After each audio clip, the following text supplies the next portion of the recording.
और मोहनलालगंज के जन जन के नेता, गरीबों के मसीहा आदरणीय श्री कौशल किशोर जी को कि वो आए, हम सबका मार्गदर्शन करें।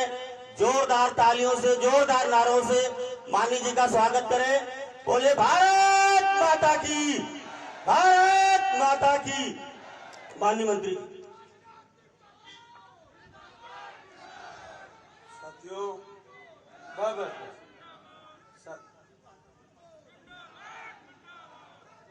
अरे बस यार, रुक जाओ। साथियों, आज मलियाबाद की, अरे अब नारे न लगाओ भाई, थोड़ी देर रुक जाओ, शांत हो जाओ। अभी लगवाएंगे नारे हम आपसे। साथियों, आज पहली बार रक्षा मंत्री के रूप में माननीय आदरणीय हमारे लखनऊ के सांसद भी और केंद्र सरकार में जो पहले गृह मंत्री रहे और आज बहुत ही लोकप्रिय, पॉपुलर पूरे देश में नहीं दुनिया में,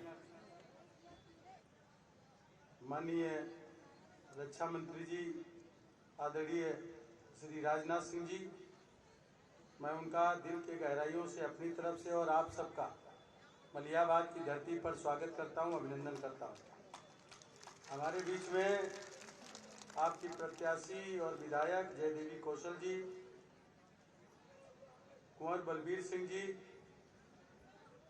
श्री कृष्ण शास्त्री जी जो हमारे विधानसभा के प्रभारी हैं मलियाबाद के, पूर्व जिला अध्यक्ष भाई भिखारी सिंह जी, पूर्व जिला अध्यक्ष भाई वीरेंद्र प्रताप सिंह जी, गंगाराम अंबेडकर जी जो अभी हमारी पार्टी में बहुत दल बल के साथ शामिल हुए, जो कभी बहन जी मायावती जी के साथ बहुत ही नजदीकी रिश्ते थे, इनके पार्टी को लेकर के बड़े काम करते थे, भाजपा नेता संयुक्त सिंह चौहान जी, मलियाबाद विधानसभा के संयोजक भाई जय गोविंद अवस्थी जी, मंडल अध्यक्ष रविराज लोधी जी, जितेंद्र अवस्थी जी मंडल अध्यक्ष, देवेंद्र सिंह जी मंडल अध्यक्ष माल, दीपक सिंह जी मंडल अध्यक्ष रहीमाबाद, निर्मल वर्मा जी ब्लॉक प्रमुख मलियाबाद, राम कुमार राही जी ब्लॉक प्रमुख माल, और हमारे बीच में पीनू वर्मा जी। भाई चुप रहो जरा, अरे इनको मना करो यार, मना करो इनको। तो पवन सिंह जी, यहाँ पर उपस्थित सभी इस कार्यक्रम में अमरीश मौर्य जी, मिंटू मौर्य जी, मिंटू मौर्य जी कहाँ हैं? वो काफी दलबल के साथ, हाँ सर, ये बसपा छोड़ करके शामिल हुए, तो इसमें शामिल हुए बड़े दलबल के साथ। आज यहाँ पर जितने भी हमारे पार्टी के पदाधिकारीगण हैं, बूथ अध्यक्षगण हैं या किसी भी पद पर हैं, वो सब पार्टी के पदाधिकारीगण, उपस्थित सभी भाइयों और बहनों, पत्रकार बंधुओं, मुझे ज्यादा नहीं बोलना है, माननीय जी को सुनना है आपको। और इसलिए कि जो यहाँ पे अभी जब इस कार्यक्रम के उसमें लगे हुए थे काफी लोग, उन सब लोगों का, चाहे बंटी जी हो, चाहे अपने ज्ञान जी हो, चाहे रमेश जी हो, या हमारे यहाँ वो रिक्की गुप्ता है, सर रिक्की गुप्ता के पिताजी कमलेश गुप्ता को आप जानते हैं, अच्छी तरह जिला अध्यक्ष रहे हैं मलियाबाद। तो सब लोगों का, मैं जो लोग भी कार्यालय प्रभारी अमरीश महोदय, सब लोगों का मैं हृदय से आभार व्यक्त करता हूं, धन्यवाद देता हूं सभी लोगों का। जिन लोगों का नाम छूटा है मैं उनसे क्षमा चाहता हूं, ज्यादा समय नहीं लेना चाहता हूं। मैं आपसे कहना चाहता हूं, अभी 51,000 रुपए हमारी सरकार लड़की की शादी में खर्च करती थी, 35,000 खाते में, 10,000 का सामान और 6,000 आयोजन में। फिर से क्या आप चाहते हो कि गरीब की लड़कियों में, हमारी पार्टी ने घोषणा किया कि फिर से सरकार बनेगी तो गरीब की लड़कियों में 1 लाख रुपए अनुदान देने का काम करेंगे। आप चाहते हो गरीब लड़कियों को 1 लाख अनुदान मिले? बोलो जरा हाथ उठा करके, चाहते हैं ना? साथियों, इस समय आपको राशन मुफ्त में मिलता है ना? मुफ्त में राशन इतना मिलता है कि कुछ लोग खाते भी हैं और कुछ लोग बेचते हैं। मैं नहीं कह रहा हूं, आप कह रहे हो ये बात। इतना राशन मिलता है, इतना राशन हमारी सरकार दे रही है। साथियों, अभी सरकार ने घोषणा किया है कि हम जो लड़कियां टॉप करेंगी और उनको हम स्कूटी देंगे, मेधावी छात्राओं को 1 करोड़ जो है लैपटॉप, वो क्या कहते हैं, टैबलेट और स्मार्टफोन देंगे, और 2 करोड़ का देंगे और 1 करोड़ अभी बाद में देंगे, अभी इस समय बट रहा है। और इस तरह का 2 करोड़ का आपको दिया जा रहा है आपके बच्चों को, टैबलेट और स्मार्टफोन। आप सोचिए कितनी बड़ी बात है। दूसरी बात मैं ये कहना चाह रहा हूं कि साथियों, सिंचाई मुक्त कर दी गई किसानों की। जो प्राइवेट ट्यूबवेल भी हैं, निजी नलकूप, उसको हमारी सरकार बनाएंगे। आप फिर से बनेगी यूपी में सरकार, कमल पर बटन आपको दबाना है, उन लोगों को फ्री बिजली दी जाएगी, एक भी पैसा उनको नहीं पड़ेगा प्राइवेट नलकूप के लोगों को। वृद्धा, विधवा, विकलांग की पेंशन हमारी सरकार ने 500 से 1000 किया, फिर से सरकार बनाओगे, उनको 1500 महीना मिलेगा, साल में 18,000 रुपए मिलेगा। आप जो किसान निधि थी, जिसका 1 जनवरी को 2-2 हजार खाते में गया, फिर से सरकार यूपी में बनेगी, 2000 नहीं जाएगा, 4-4 हजार खाते में जाएगा, साल में 12,000 रुपए आपको मिलेगा। ये किसकी सरकार है? आपकी सरकार है। अगर आप चाहते हो 2 बोरी डीएपी खाद फ्री मिलेगी, बाकी ज्यादा खाद लेंगे तो 50% की छूट, और साल में 2 बार गैस सिलेंडर जो मुफ्त मिले उसमें गैस 2 बार फ्री भराने का काम आपके लिए किया जाएगा। मैं आपसे पूछना चाहता हूं, क्या आप चाहते हो कि गरीब लड़कियों की शादी में 1 लाख का अनुदान मिले? बोलो जरा। हाँ, बोलना है, आवाज से बोलना है। आप चाहते हो मुफ्त में राशन आपको मिल रहा है, वो गरीबों का जीवन इसी तरह चलता रहे, लोगों के पेट में नवाला जाता रहे? बोलो, आप चाहते हैं। आप चाहते हो कि किसानों की सिंचाई मुफ्त में हो? आप चाहते हो प्राइवेट ट्यूबवेल पर बिजली मुफ्त में मिले? आप चाहते हो कि गुंडागर्दी का राज जो 2017 के पहले था वो वापस ना आए? आप चाहते हो इलाके में गुंडागर्दी खत्म है ना, अमन चैन है कि नहीं है? बोलो आप। तो फिर क्या करना पड़ेगा? कैसे फिर आपको इसके लिए करना क्या पड़ेगा? कहां पर दबाना पड़ेगा? कमल पर बटन दबाना पड़ेगा, फिर से बीजेपी की सरकार लाना पड़ेगा। और इसके लिए आपको मलिहाबाद में फिर से बीजेपी का विधायक बनाना पड़ेगा। कौन है आपकी प्रत्याशी?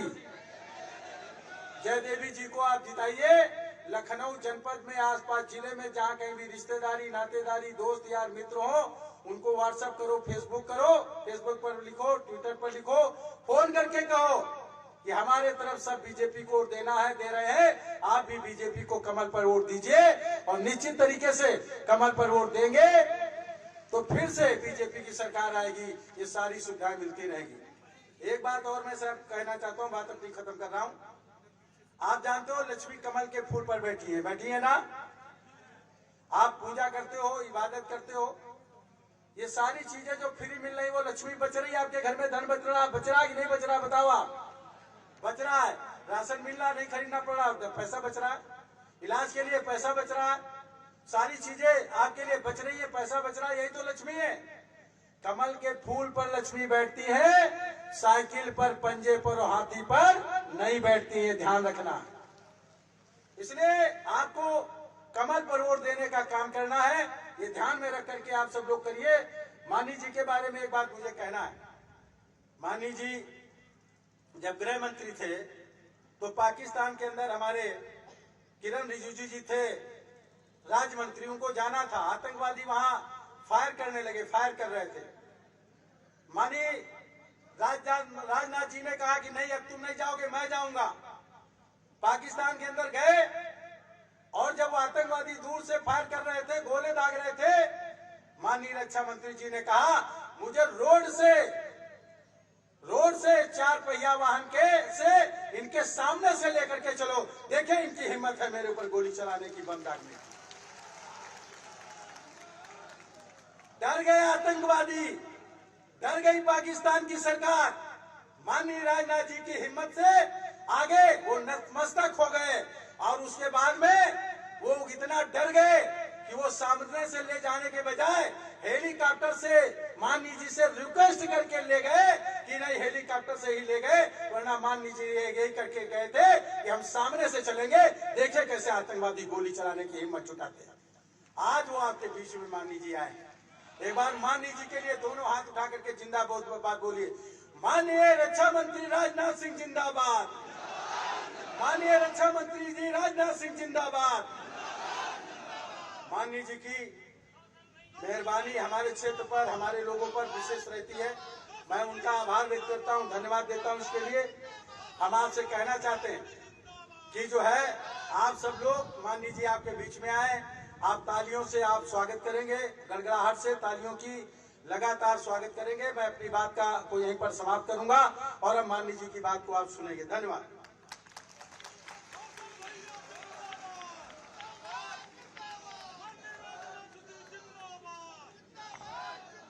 भारत माता की। आज भारतीय जनता पार्टी जिस मुकाम पर है, एक लंबी यात्रा के बाद हम यहां पर हैं। इतनी लंबी यात्रा, शून्य से शिखर तक भारतीय जनता पार्टी की इस लंबी यात्रा के पुरोधा और जिनका मार्गदर्शन आज हम सबको मिलने वाला है, एक संस्मरण 2 मिनट का सुनाकर मैं उनका आह्वान करूंगा। सन 92 का चुनाव था। हरदोई में एक संघ के कार्यकर्ता के नाते माननीय जी को हरदोई में प्रवास कराना था। अंतिम कार्यक्रम शाहबाद, जो करीब मुख्यालय से 35 किलोमीटर था। जब हम शाहबाद तक पहुंचे तब तक 12 बज गए थे रात के। हम निराश थे। माननीय जी से हमने कहा कि अब तो बहुत समय हो गया है, कौन मिलेगा। माननीय जी ने कहा चलो कार्यकर्ता तो मिलेंगे ही, संवाद करके चले आएंगे। शाहबाद जब चुनाव कार्यालय पर पहुंचे तो कुर्सियां, तखत सब कुछ वहां से हट चुका था और कार्यकर्ता इतने आक्रोशित थे। जब हम चुनाव कार्यालय में पहुंचे तो उन्होंने कहा कि अब काहे का कार्यक्रम, क्यों आए आप लोग, आप क्यों आए शास्त्री जी। भाई साहब ने, माननीय राजनाथ सिंह जी ने थोड़ा ठंडा किया और कहा कि एक तखत की व्यवस्था अगर हो जाए और माइक की व्यवस्था हो जाए, कार्यकर्ता गण सब 10-20 लोग हैं कार्यालय में, आप लोग सुन ले, मैं बोल दूं। लोगों को अजीब लगा। तखत की व्यवस्था की गई, कार्यालय की व्यवस्था, उस समय माइक कार्यालय में ही होता था। तखत डाला गया। हम 20-25 लोग वहां सुनने को खड़े हुए। नगर के मध्य में एक मस्जिद के सामने वो कार्यक्रम हुआ था। हम 10-20 लोगों के सामने माननीय जी ने बोलना शुरू किया और जब वो सभा समाप्त हुई तो घरों से निकलकर जिस जुलूस की मुद्रा में लोग निकल कर उस सभा स्थल पर पहुंचे और वो सभा जिस संख्या में समाप्त हुई, हम निरंतर शाहबाद से संपर्क में हैं। आज तक के इतिहास में हमारी उतनी बड़ी सभा शाहबाद में नहीं हुई, ऐसा शाहबाद वाले लोग स्मरण करते हैं। ऐसे हम सबके अगुआ, हम सबके मार्गदर्शक, अभिभावक माननीय राजनाथ सिंह जी, जिन्होंने इस यात्रा को यहाँ तक पहुंचाया है, हम विनम्र आग्रह करेंगे हम सबका मार्गदर्शन करने की कृपा करें। माननीय राजनाथ सिंह जी।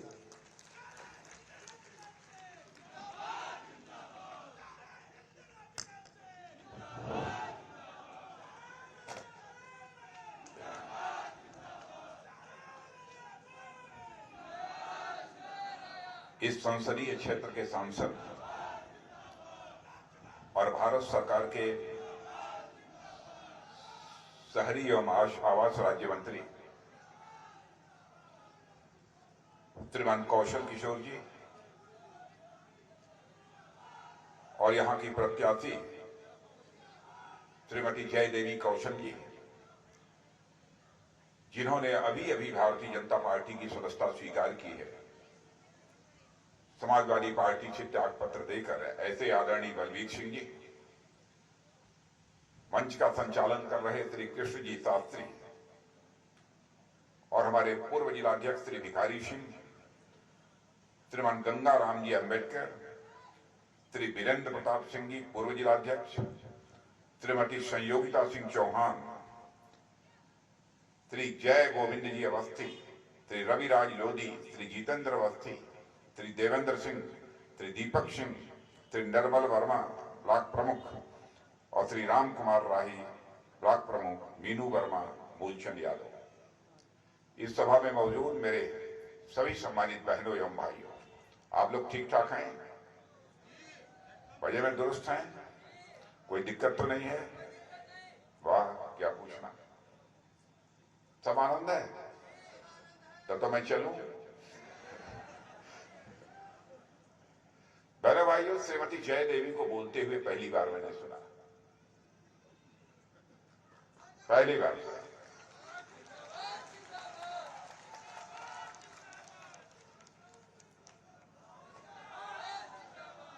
सही बात यह है कि जब ये कौशल जी के साथ होती हैं तो एक शब्द भी नहीं बोलती,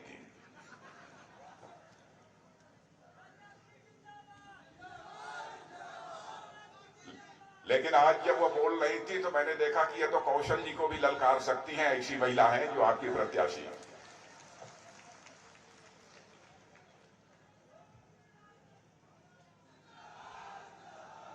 मैं भी सोचता था कि जय देवी क्यों लड़ती है चुनाव, लेकिन जय देवी ने जैसा कुछ बोला है, मैं विश्वास के साथ कह सकता हूं, जय देवी को चुनकर आप विधानसभा में भेजेंगे तो कम से कम आपके क्षेत्र की समस्याओं को प्रभावी तरीके से सदन के सामने रखने की क्षमता आपकी प्रत्याशी जय देवी के अंतर्गत है।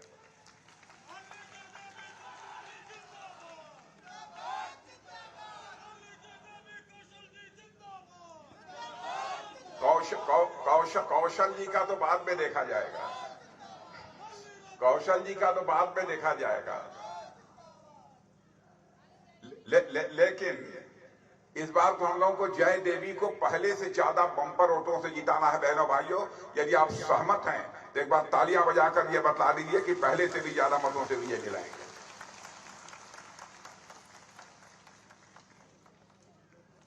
और आप इस बात को भी समझ लीजिए, कौशल किशोर जी आपके सांसद बनकर गए हैं, दूसरी बार सांसद बनकर गए।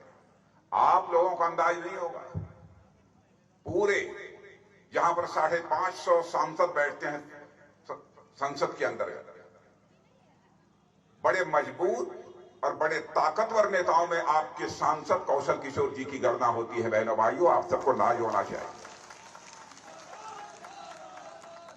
और प्रधानमंत्री जी ने इसीलिए इन्हें अपने मंत्रिमंडल में शामिल किया। और इतना ही नहीं, थोड़ा सा इनको खिला पिला के आप लोगों ने कुछ ज्यादा वजनी बना दिया था, तो प्रधानमंत्री जी ने कहा मैं हॉस्पिटल में भेज रहा हूं, जाके पहले अपना वजन कम कर दिया।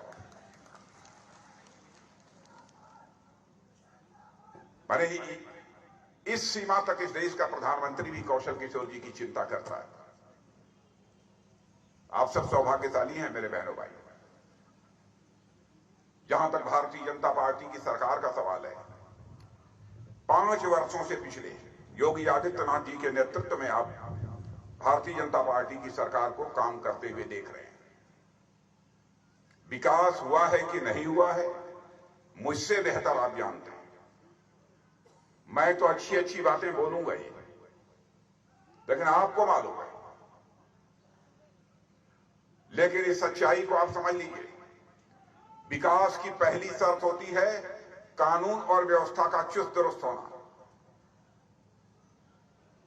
मैं आपको याद दिलाना चाहता हूं, समाजवादी पार्टी की सरकार थी। बहनों भाइयों, यहां कट्टे बनते थे और कट्टे चलते थे, लेकिन भाजपा की सरकार बनने के बाद अब यहां कट्टे नहीं बनेंगे, न कट्टे चलेंगे। अब यहां ब्रह्मोस मिसाइल बनेगी बहनों भाइयों, और मिसाइल चलेगी। हमारे देश की सुरक्षा के जवान जब जरूरत होगी, ये उनके हाथों में होगा। ऐसी मिसाइल अब आपके लखनऊ की धरती पर बनने जा रही है।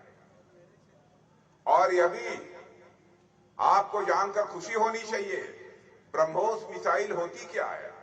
यानी यहां से 500, 600, 800 किलोमीटर दूर पर बैठा कोई आपका दुश्मन है तो बहनों भाइयों, आप चाहें तो यहीं से मिसाइल दाग कर उसे जो है मार सकते हैं। यह है ब्रह्मोस मिसाइल। दिल्ली के भी आगे, यहां से दिल्ली के भी आगे, यह है ब्रह्मोस मिसाइल। और यह हमारे कौशल जी के क्षेत्र में बन रही है।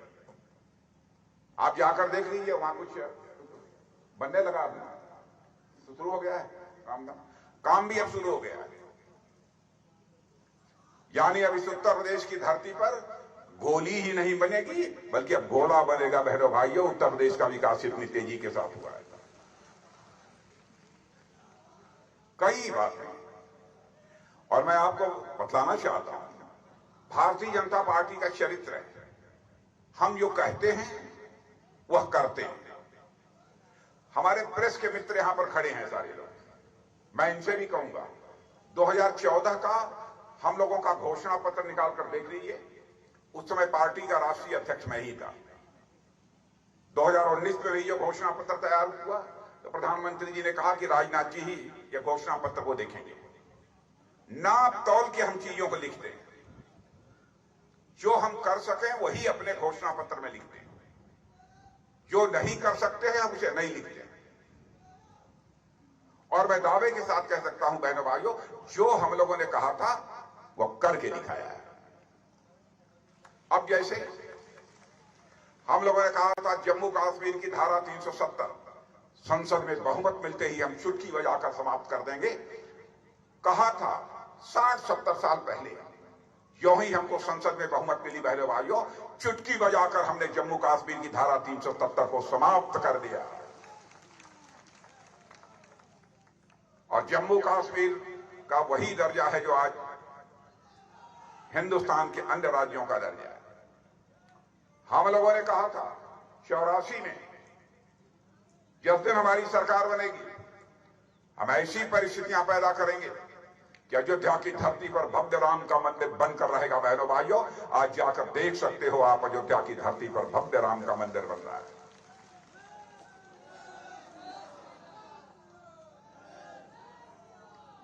हम केवल मंदिर ही नहीं बनाते हैं, हम लोग लोकतंत्र का मंदिर भी बनाने का काम कर रहे हैं। आपको जानकर यह खुशी होगी कि दिल्ली में जो पुरानी संसद की बिल्डिंग थी, उस स्थान पर हमारे प्रधानमंत्री एक नया लोकतंत्र का मंदिर यानी संसद खड़ी करने का काम कर रहे हैं। नई संसद अब दिल्ली में बन रही है और ऐसी भव्य संसद बन रही है बहनों भाइयों कि दुनिया के लोग देखेंगे। भारत का मस्तक ऊंचा होना चाहिए। और मैं विश्वास के साथ कहता हूं, जब तक हमारे प्रधानमंत्री मोदी जी हैं, बहनों भाइयों, दुनिया की कोई ताकत आंख उठाकर देश को देख नहीं सकती है। बहनों भाइयों, विश्वास रखना।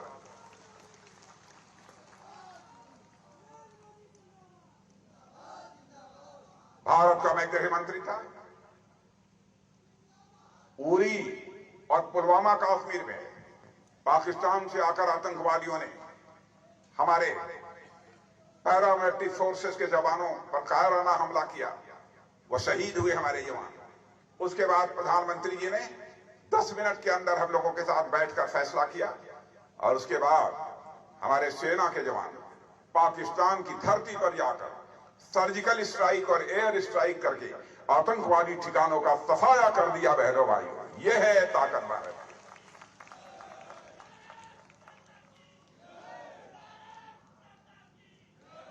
हमने सारी दुनिया को यह संदेश दे दिया, भारत अब यह कमजोर भारत नहीं है, भारत अब ताकतवर भारत बन चुका है।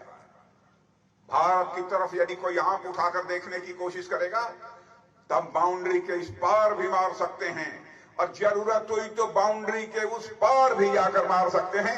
यह है भारत की ताकत। लेकिन कांग्रेस, क्या हो गया इनको? समाजवादी पार्टी, बहुजन समाज पार्टी, इन लोगों को यह सब अच्छा ही नहीं लगता। बहनों भाइयों, देश की एकता, अखंडता और संप्रभुता का सवाल खड़ा हो, सारे देश को सारे भेदभाव से ऊपर उठकर एकजुट होकर खड़ा होना चाहिए। पार्टी पॉलिटिक्स से नहीं की जानी चाहिए, लेकिन देश की एकता अखंडता के सवाल पर पार्टी पॉलिटिक्स की जा रही है। बहनों भाइयों, फैसला आपके हाथ में है। क्या आप देश का मस्तक ऊंचा देखना चाहते हैं कि नहीं देखना चाहते? मैं आपसे पूछना चाहता हूं।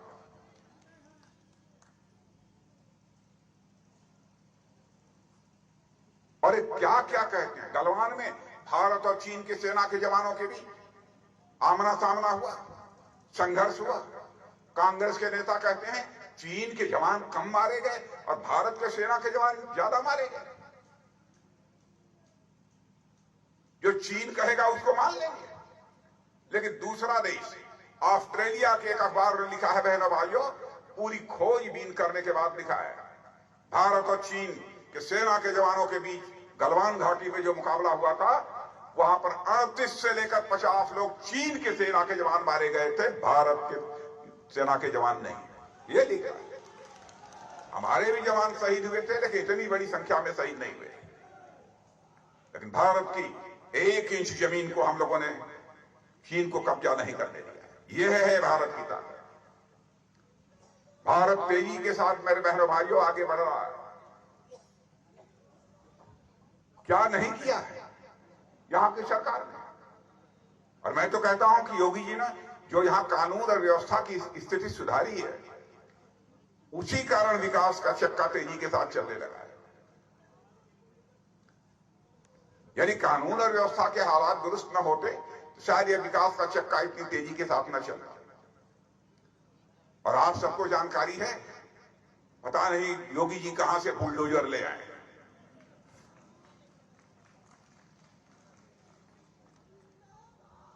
गुंडे बदमाश तो इस समय यही सोचते हैं, अच्छा हो भैया चलो जेल में जिंदगी गुजार लो, बाहर रहना हमारी खैरियत नहीं है।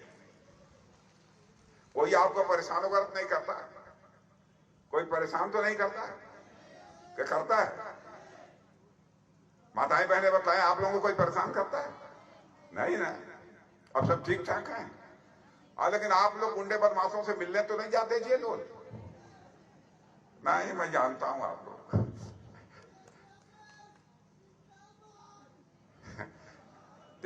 देखिए इनकी भी पता नहीं क्या है, चढ़ी है इनको भी। बहुत बहुत अच्छा, बहुत अच्छा, बहुत अच्छा, चढ़ी है। और बहनों भाइयों देखिए, सबसे बड़ी बात, जो माफिया गलत तरीके से पैसा कमाकर अपना आलीशान महल बनवा रखा है, आज उसके आलीशान महल को बुलडोजर से गिराया जा रहा है। और यहां की सरकार ने यह फैसला किया है कि जो माफिया का मकान बुलडोजर से गिराया जाएगा, जो जमीन खाली होगी, वहां पर किसी पूंजीपति की बिल्डिंग नहीं बनेगी, बल्कि गरीब का घर बनाया जाएगा। बहनों भाइयों, यह होती है हुकूमत, यह होती है हुकूमत। और क्या क्या आगे हमारी सरकार आएगी तो करेगी, बहुत सारी चीजें जिसकी कि कौशल किशोर जी ने आपके सामने चर्चा की है। बहुत बहुत ज्यादा मैं विस्तार में जाकर नहीं बतलाऊंगा क्या क्या होगा, उन्होंने बहुत कुछ आपको बतला दिया।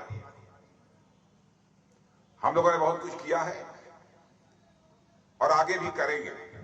आप ये बतलाइए ईमानदारी, क्या कभी आपने सोचा था कि दिल्ली से हर साल 6,000 रुपया हमारे खाते में डाला जाएगा? मैं आपसे पूछना चाहिए, ईमानदारी से बताइए, क्या कभी सोचा था? और बहनों भाइयों, ये बढ़ने वाला है, पर राज्य सरकार भी दे रही है। 6,000 राज्य सरकार दे रही है, माने मुफ्त में 12,000 रुपया आपकी खाते में पहुंच रहा है, मुफ्त। कोई एक पैसा हड़पने नहीं पाता ना, कोई एक पैसा खा नहीं पाता बीच में ना, बोलिए। और मैं आपको बतलाता हूं, एक बार राजीव गांधी जी ने जब प्रधानमंत्री थे तो उन्होंने कहा कि मैं क्या करूं, मैं 100 पैसा दिल्ली से भेजता हूं, लोगों की जेब में 15 पैसा पहुंचता है, 85 पैसा ये बीच में ही लोग खा जाते हैं, भ्रष्टाचार की भेंट चढ़ जाता है। यह बात राजीव गांधी जी ने कही। लेकिन बहनों भाइयों, हमारे प्रधानमंत्री ने इस चुनौती को स्वीकार किया और व्यवस्था में ऐसा बदलाव लाया, सिस्टम में ऐसा बदलाव लाया कि आज 100 पैसा दिल्ली से चलता है तो 100 का 100 पैसा आपकी जेब में पहुंचता है, 1 पैसा भी नहीं कटने पाता है। यानी भ्रष्टाचार पर ही अंकुश पाना है तो भाषण देकर भ्रष्टाचार पर अंकुश नहीं पाया जा सकता, बल्कि व्यवस्था में परिवर्तन लाकर, सिस्टम में बदलाव लाकर ही व्यवस्था में परिवर्तन लाया जा सकता है। छोटी छोटी बात है। अब जैसे हर घर में नल पहुंचेगा, पता नहीं अभी नल यहां पहुंचना शुरू हो गया कि नहीं? क्यों कौशल जी? कौशल जी, यहां नल पहुंचना शुरू हो गया कि नहीं? काम चालू हो गया है? हो गया है ना? अब यह बताइए, कभी सोचा था आपने कोई प्रधानमंत्री आएगा और यह सोचेगा कि हमारी माताएं बहनें गरीब परिवारों की घड़े पर घड़ा रखकर कुएं से पानी खींचकर घर में लाती थी, या कोई तालाब होता था, जलाशय होता था, उससे घड़े में भरकर अब घड़े पर घड़ा रखकर अपने सिर पर वह घर में वापस लौटती थी। उसने कहा कि भले ही गरीब परिवार की माताएं बहनें हों, किसी को दूर से जाकर पानी न लाना पड़े, हम उसके घर में पानी पहुंचाएंगे। इसलिए हर घर में नल और हर घर में जल। यह सब छोटी बातें नहीं, बहुत बड़ी बात है। और मेरी बात एक सुन लेना, आयुष्मान भारत का कार्ड किसी के पास है यहां की नहीं है? जो हाथ उठाइए। अरे बहुत लोगों के पास है। वारे कौशल जी जिंदाबाद, बहुत लोगों को दिलवाया और लोगों को मिलेगा। सुन लो आप मेरी बात, यहीं तक नहीं रहेगा। जानते हैं आयुष्मान भारत कार्ड से क्या लाभ होगा? मालूम है? कान खोलकर मेरी माताओं बहनों आप भी सुन लो। यह ऐसा कार्ड है, यदि यह कार्ड आपके हाथ में होगा, मान लो आप बीमार पड़ गए, आपके घर का कोई बीमार पड़ गया, और मान लो कि आप दिल्ली गए हो, कलकत्ता गए हो, चेन्नई गए हो, वहां भी बीमार पड़ गए, तो आपको अपनी पॉकेट का 1 पैसा भी खर्च नहीं करना होगा। 5 लाख रुपए तक का आपका मुफ्त इलाज होगा। यह है आयुष्मान भारत कार्ड। ये कैसा है? ये कैसा का है? ठीक है? तो बहनों भाइयों, यह ऐसी सरकार है, इस तरीके से काम करने वाली। और हमारे प्रधानमंत्री ने भारत की प्रतिष्ठा को सारी दुनिया में बढ़ाया है। भारत का मस्तक सारी दुनिया में ऊंचा हुआ। मेरे बहनों भाइयों, यह छोटी बात नहीं है। पहले भारत अंतर्राष्ट्रीय मंचों पर कुछ बोलता था तो दुनिया उसे गंभीरता पूर्वक नहीं सुनती थी, लेकिन आज यदि भारत दुनिया के मंचों पर कुछ बोलता है तो लोग कान खोल कर सुनते हैं कि भारत बोल क्या रहा है। यह है भारत की हैसियत, यह है भारत की हैसियत। कोरोना से इस क्षेत्र में भी कुछ लोगों की मृत्यु हुई होगी, ये सही है? कुछ लोगों की हुई है ना, बहुत लोग बीमार पड़े। और आप ये समझ लीजिए, दुनिया के हर देश में कोरोना का यह संकट आया है। अमेरिका, जो दुनिया का सबसे धनवान देश माना जाता है, आज भी कोरोना के संकट से जूझ रहा है। लेकिन आपके प्रधानमंत्री ने जिस प्रभावी तरीके से कार्रवाई करके कोरोना पर काबू पाया है बहनों भाइयों, उसकी प्रशंसा केवल भारत में नहीं हो रही है, बल्कि दुनिया के दूसरे देशों में हो रही है। और जितना टीका यहां के लोगों को लगा है, उतना टीका दुनिया के किसी देश में नहीं लगा, दुनिया के किसी देश में नहीं लगा। यह हैसियत है भारत की। और ऐसे मैं आप लोगों से पूछूं, मैं दावे के साथ कहता हूं, यहां जो लोग खड़े हैं 95% से अधिक लोगों को टीका लग गया होगा, या 100%। अच्छा बोला टीका लग गया है कि नहीं? हाथ उठाइए, कितने लोगों का? और 100%। यह देखिए, यह दृश्य है भाई, ये छोटी बात नहीं है। और ये जो टीका है, टीका वैक्सीन, आपको जानकर आश्चर्य होगा कि जिस समय यह कोरोना आया तो टीका भारत में नहीं बनता था, टीका विदेश से मंगवाना पड़ता था। और हमारे प्रधानमंत्री ने ऐसा करिश्मा कर दिया कि अब टीका भारत में बनने लगा, और केवल भारत के लोगों को ही नहीं लगाया जाता, बल्कि अब टीका दुनिया के दूसरे देशों को भी हम एक्सपोर्ट करने का काम करते हैं। यह है भारत की ताकत, यह भारत की ताकत। इसलिए मैं आप सभी लोगों से अपील करने आया हूं कि बहनों भाइयों, आपका समर्थन भारतीय जनता पार्टी को प्राप्त होना चाहिए। और आपको जानकर खुशी होगी कि अभी 2 चरणों के चुनाव हुए हैं। पश्चिम की तरफ लगभग 113 सीटों पर मतदान हुआ है उत्तर प्रदेश में। आंकड़े बतला रहे हैं सर्वे एजेंसीज के, जो हमको जानकारी प्राप्त हुई है। लोग कहते हैं कि पिछली बार 113 में जितनी सीटें प्राप्त हुई थी, कमोबेश उतनी ही सीटों पर भारतीय जनता पार्टी इस बार विजय प्राप्त करने जा रही है। भारतीय जनता पार्टी की सरकार का बनना पक्का पक्का। लेकिन जय देवी को इस बार कितने वोटों से जिताएंगे? आप पिछली कितने से जिताए थे? नहीं तो 20 या 50 हजार जिताएंगे।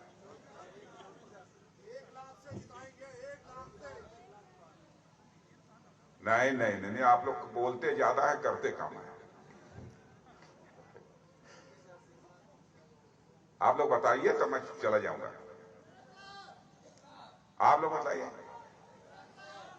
सब लोग ऐसा उंगली हुई आप लोग ऊपर किया है जैसे लगा कि आसमान उठा ले।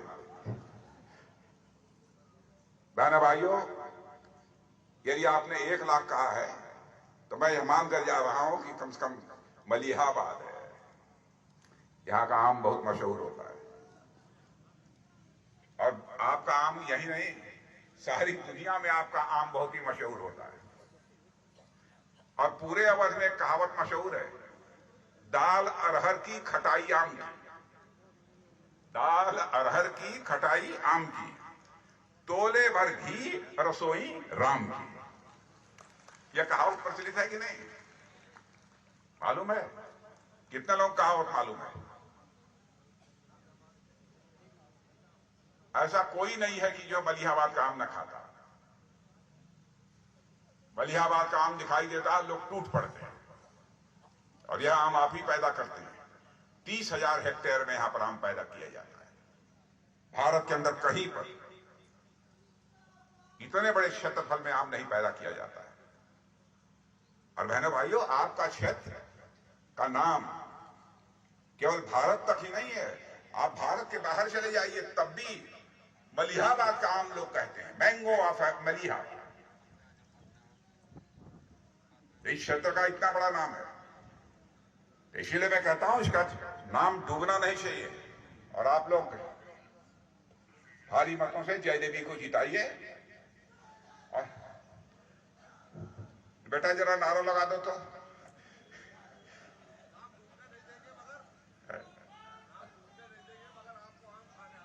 हाँ, देखिए श्रीमान बलवीर सिंह जी कह रहे हैं कि नाम डूबने नहीं देंगे, हम उस टारगेट को पूरा करेंगे, लेकिन आम खाने को आना पड़ेगा। आएंगे और जरूर यहां पर आम खाएंगे। तो चलें क्या करेंगे? चले यार, अरे मैं 16 दिन से बोल रहा हूं। नहीं, बोलिए भारत माता की, भारत माता की। बहुत बहुत धन्यवाद।